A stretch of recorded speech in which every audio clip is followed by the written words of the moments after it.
Para ibu dan bapak, suster, bruder, frater, rekan-rekan imam, kaum muda, remaja, dan anak-anak yang terkasih dalam Kristus.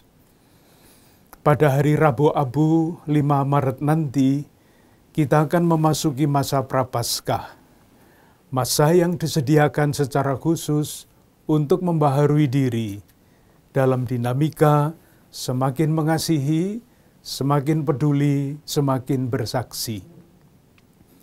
Sabda Tuhan yang diwartakan pada hari ini dapat menjadi inspirasi bagi pembaharuan diri itu. Dalam suratnya yang pertama kepada orang-orang Korintus, Rasul Paulus mengingatkan kita bahwa Yesus Kristus telah menang melawan kuasa dosa.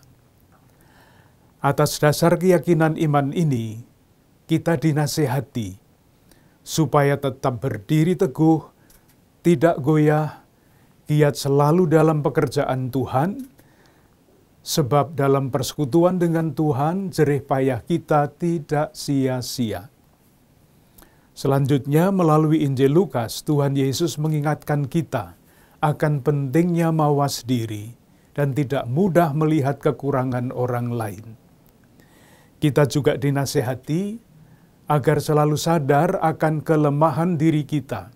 Kita diajak untuk pandai-pandai memeriksa diri, apakah kita mampu menghasilkan buah yang baik yang dapat dirasakan orang lain. Perbuatan baik dengan sendirinya akan mengalir dari hati yang baik. Nasihat Rasul Paulus ini meneguhkan niat kita untuk menjadi peziarah pengharapan menanggapi perayaan tahun Yubileum 2025. Mengenai pengharapan, Paus Fransiskus menulis, pengharapan lahir dari kasih dan didasarkan pada kasih yang memancar dari hati Yesus yang tertikam di kayu salib. Sebelumnya, Paus menyatakan, semua orang tahu apa artinya berharap. Dalam hati setiap orang, harapan bersemayam sebagai keinginan dan kerinduan akan hal-hal baik yang akan datang. Meskipun kita tidak mengetahui apa yang akan terjadi di masa depan. Meskipun demikian, ketidakpastian mengenai masa depan kadang-kadang dapat menimbulkan perasaan yang saling bertentangan. Seringkali kita menjumpai orang-orang yang putus asa, pesimis, dan sinis terhadap masa depan, seolah-olah tidak ada yang bisa membawa kebahagiaan bagi mereka. Situasi batin seperti ini seringkali dialami oleh saudari-saudara kita yang lemah dan miskin. Ini terjadi karena saudari-saudara kita ini terpinggirkan, kekurangan, atau bahkan sama sekali tidak mempunyai akses terhadap sumber daya apapun yang diperlukan untuk memenuhi kebutuhan hidup dasar sebagai manusia yang bermartabat. Bersama-sama dengan saudari-saudara kita yang lemah dan miskin ini, kita ingin berjalan bersama-sama sebagai peziarah pengharapan. Seperti dinyatakan oleh Paus Fransiskus, harapan bersumber pada iman bahwa Allah yang telah memulai karya yang baik akan menyempurnakannya juga. Harapan sejati akan membuahkan kepedulian yang pada gilirannya akan mewujud dalam berbagai gerakan kreatif sebagai tanda-tanda bahwa pengharapan tidak sia-sia. Saudari-saudaraku yang terkasih, perayaan tahun Yubileum 2025 ini juga meneguhkan komitmen kita untuk mewujudkan arah dasar Keuskupan Agung Jakarta tahun 2025, yakni kepedulian lebih besar kepada saudari-saudara kita yang lemah dan miskin. Siapakah saudari-saudara kita yang lemah dan miskin ini? Mengapa kita perlu mempunyai kepedulian lebih?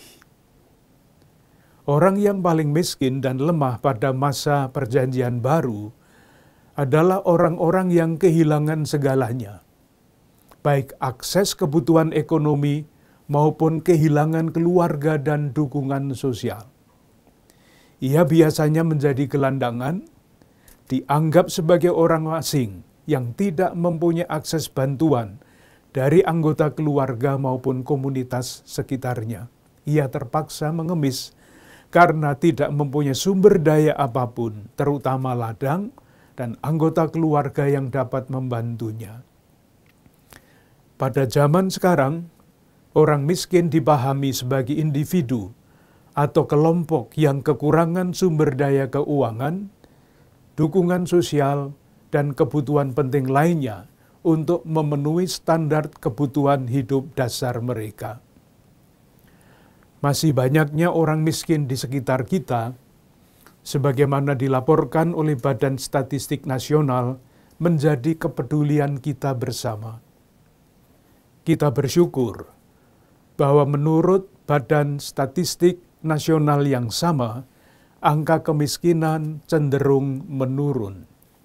Namun sayang, penurunan kemiskinan ini dibarengi dengan kenaikan kesenjangan sosial.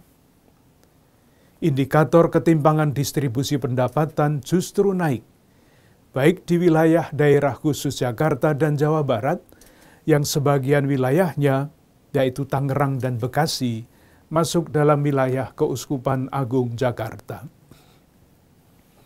Saudari-saudaraku yang terkasih, Kitab Suci banyak menceritakan kisah-kisah Yesus yang melihat, mendengarkan, menyentuh, merasakan, dan kemudian tergerak hatinya oleh belas kasihan ketika bertemu dengan orang-orang sakit, tersingkir, menderita, dan berdosa. Dalam kisah Yesus memberi makan kepada lebih dari 5.000 orang, Tuhan Yesus tergerak hatinya oleh belas kasihan ketika melihat orang banyak yang mengikutinya mengalami kelaparan. Yesus meminta para murid bertanggung jawab untuk memberi makan. Kamu harus memberi mereka makan. Walaupun ada keterbatasan, Yesus minta para muridnya untuk berani mengambil keputusan dan terlibat dalam memberi makan kepada mereka yang sedang kelaparan itu. Ketika ada kehendak dan keberanian untuk mengambil keputusan, keterbatasan para murid dilengkapi oleh Tuhan Yesus. Dalam perumpamaan tentang pengadilan terakhir, Raja akan menempatkan domba-domba di sebelah kanannya, dan mereka akan menerima kerajaan. Karena semasa hidupnya, mereka memberi makan kepada yang lapar, memberi pakaian kepada yang telanjang, memberi tumpangan kepada orang miskin, melawat orang sakit, dan mengunjungi orang-orang yang dipenjara. Tuhan menyamakan dirinya dengan orang-orang kecil ini, dengan yang lapar, telanjang, asing, sakit, dan dipenjara.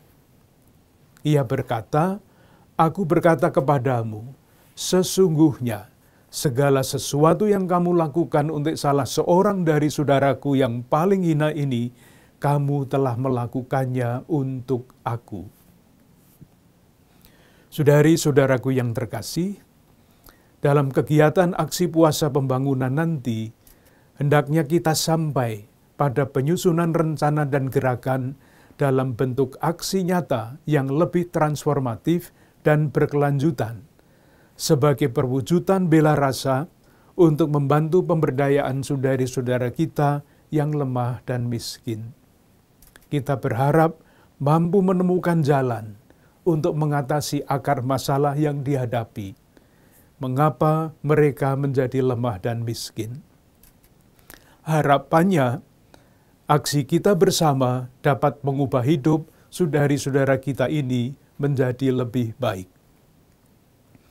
Saya berharap jiwa tahun jubileum dan arah dasar Keuskupan Agung Jakarta tahun 2025 ini sungguh mendorong upaya-upaya aksi nyata aksi puasa pembangunan kita tahun ini.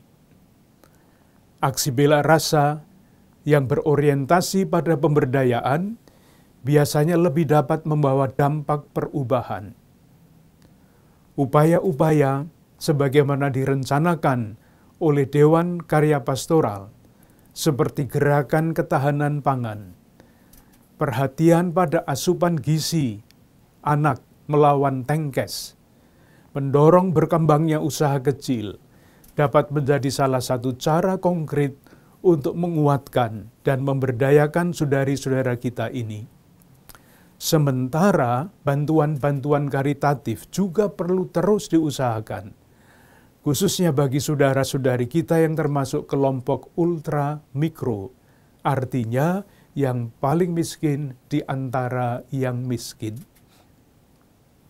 Saudari-saudaraku yang terkasih, pada kesempatan ini dengan tulus, saya ingin menyampaikan penghargaan atas prakarsa-prakarsa baik yang telah dan sedang dilakukan umat Keuskupan Agung Jakarta dalam upaya ikut serta menciptakan kesejahteraan bersama. Individu, komunitas, kelompok, dan lembaga-lembaga telah bekerja sama untuk merawat dan mengembangkan upaya-upaya ini. Semoga dengan semangat berjalan bersama, sebagai peziarah pengharapan, kita tidak pernah lelah berusaha menemukan jalan-jalan baru yang dapat dilihat sebagai tanda-tanda pengharapan. Akhirnya bersama dengan para imam, diakon, dan semua pelayan umat, saya ingin mengucapkan terima kasih kepada para ibu bapak, suster, bruder, frater, rekan-rekan imam, kaum muda, remaja, dan anak-anak semua yang dengan beraneka cara terlibat dalam karya perutusan Keuskupan Agung Jakarta.